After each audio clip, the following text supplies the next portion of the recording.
All right, we now get ready to play a rematch game. I guess the second of a home-and-home series with Missouri, and that's of course the two states that touch each other. Missouri been playing real well. They actually were up in games, and like what took place with South Carolina, you have a lead and it evaporates. But the thing about basketball, and I don't think people understand it, basketball is a game of runs, and sometimes the early lead sometimes can be misleading. Teams are going to make a run on you, and the key is, especially when you play on the road, you got to be in the hunt. You got to hang around and give yourself a chance to win. But with the invention of the three-point line and teams playing with the shot clock, you erase those leads real quick. But Missouri, again, just like us, a young basketball team, had some guys that was missing against A&M, led that game by 12, I think, at halftime. So we know it's going to be a physical basketball team that rebound the basketball well defensively. Coach Martin does a great job with them. The Geis kid is the one that I think he's the head of that basketball team. So I'm anxious to see how we respond after the tough loss to a South Carolina team that that I thought they did what they supposed to do at the home court. They took care of business. So, but we got to get that out of our system. 8 games left, and we're still in contention. There's still a conference championship at stake. So we move forward. Mike, you talked about Mizzou being a little short-handed. Mark Smith hadn't played since he got hurt here, and I guess he's questionable. Tillman didn't play because he got wisdom teeth pulled. Just how do you prepare for a team when you're not sure maybe who's going to play, and do you expect those guys to play? What do you expect from Missouri when they're short-handed? I expect those guys to play. The team that played here, that led us, I think they was up 17-4 here in a tough ball game here, and so I expect those guys to play, and so that's how we're going to prepare. If they can't play, how do you think that impacts you? It don't impact it. I mean, it's still, everybody got basketball players that, those guys are on scholarship. They're good players. They're playing at home. And it's amazing sometimes when you don't have some guys, other guys have an opportunity to step up and shine. Gafford, was he under the weather at all? Was it all just kind of mental, just bad game the other day, and just what do you look for him? I don't think he played his best. I didn't think, I think he didn't match the physicality. When the physicality took place, he got those fouls, and I think maybe it just kind of went from there. His rhythm wasn't there. You can see his rhythm wasn't there. So we expect a better performance from Daniel. Mike, I didn't see this, but at the game, I was there. I was sitting up kind of high. But I read somewhere, like on television, it was maybe you and Daniel had some words when he came out after he got in the early foul trouble. What happened with that? There was no words. No words. Probably more frustration for Daniel more than anything else, but no words. And then, I think it was the Missouri game where he didn't have any fouls, and then since then it seems like he's gotten in foul trouble a lot. Kind of, how do you, get the foul reductions? I think he's got to figure that out. I think Daniel's been really good this year about obviously it was a problem last year, and he's been really good about it this year, and I think it has a lot to do with positioning. Getting your feet and getting in the right spot, and just moving your feet. They give you the verticality. He got length, using his length. He's done that really well this year. And sometimes you're at the wrong place at the wrong time. When you get to conference play, obviously people are coming at him, offensively and defensively, and he's got to figure that out on the floor in terms of gauging when to and when not to go and block a shot or just play position defense. Just defensively, y'all played so much better recently. Then kind of had those lapses late against South Carolina. Just kind of what did the tape show then, and what do you have to do against Missouri? Nate, really, I thought the first half was probably the best defense we played. I mean, we were just I thought our defense was tenacious. We was touching ball. We was active. We was in lanes, loose balls, rebound the basketball. We made it difficult for Silva to score, which is their bread and butter guy. And they made some shots early on. So, and then we came out and I thought the tempo. We had our defense dictated the tempo. It was up tempo.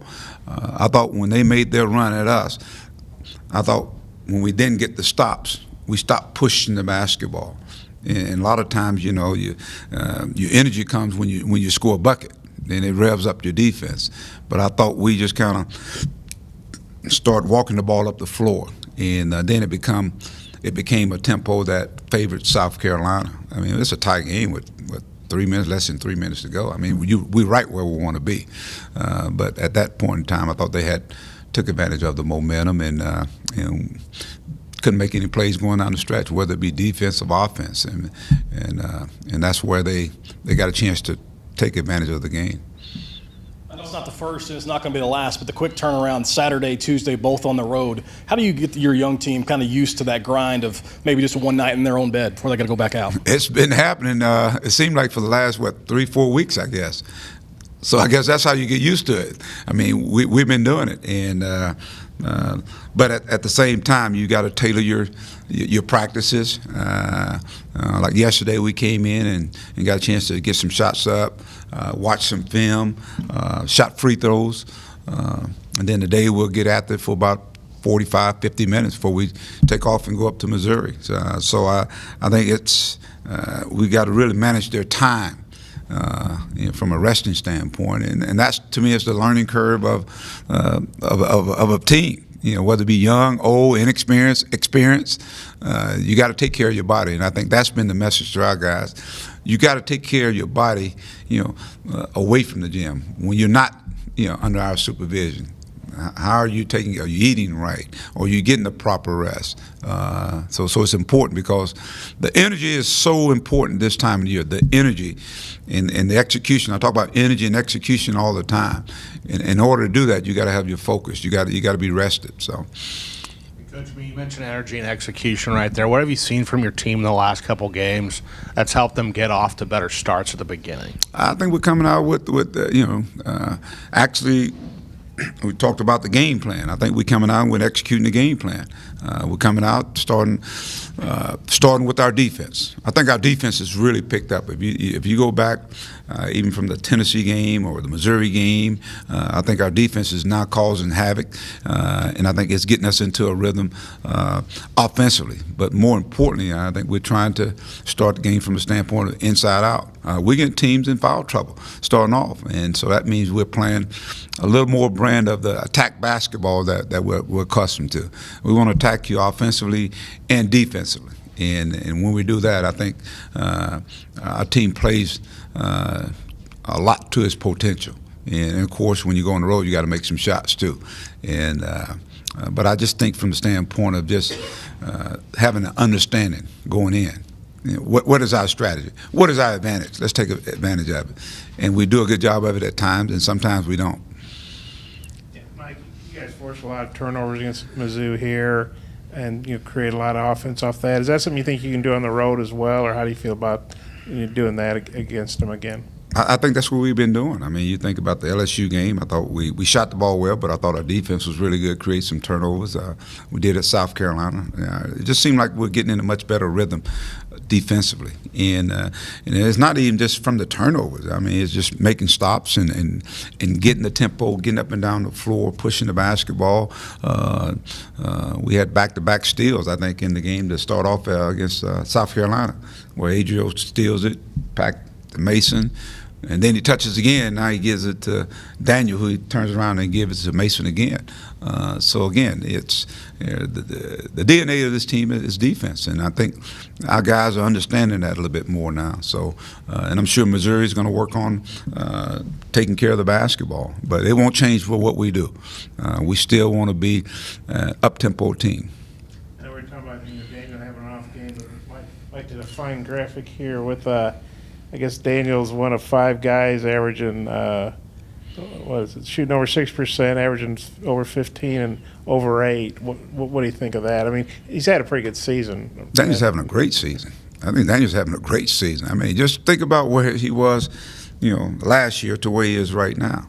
And he's on the top of everybody's scouting report. And so when you look at what's returning with this basketball team, he was the focal point of what was coming back. And now we've added some pieces around him, and guess what? because he's the focal point, those guys are the beneficiary.